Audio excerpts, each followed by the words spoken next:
Nagiayom-ayom nga taytayan sa amihan ng Sugbo. Isusi mga katropa ni Governor Pamela Marie 4. Detalye sa report sa Renato ginipinagi sa pagpamati ni katropa Griggy Magdanano. Live report.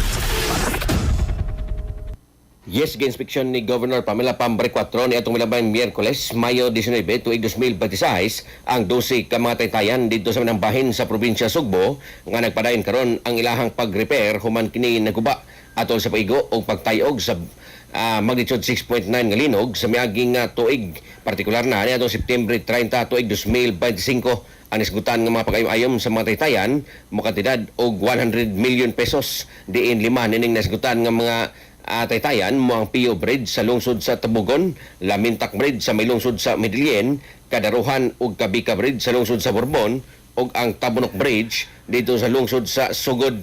May uban kang Marie 4 ato sa inspeksyon mo si Bukal Nelson Morigo sa ikapat nga distrito sa probinsya Sugbo, Mike Villamor sa ikalimang distrito sa probinsya Sugbo ug si Bunbun Mayor Dico Dotilios. Giparehag ni Marie 4 nga ang kinasigutan nga mga pagpaayom-ayom diri mismo sa mga taytayan sa probinsya Sugbo, magparayon gyud gumikan kay siya ganahan nga mas mamasmasan ang pagbalik niya pagkonektar na ini ngadto sa mga Sugboanon, hilabi na ngadto sa mga motorista.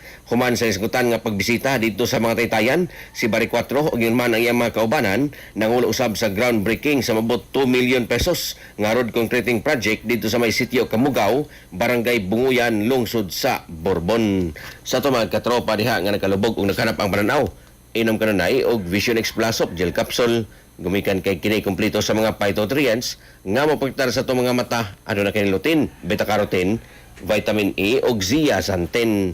Alang sa Pilipino para sa Pilipinas, kinang katropa Greggy Magdaro, XFM News. XFM report. Cellphone Plus Gold, mapalit sa mga butika sa inyong lugar.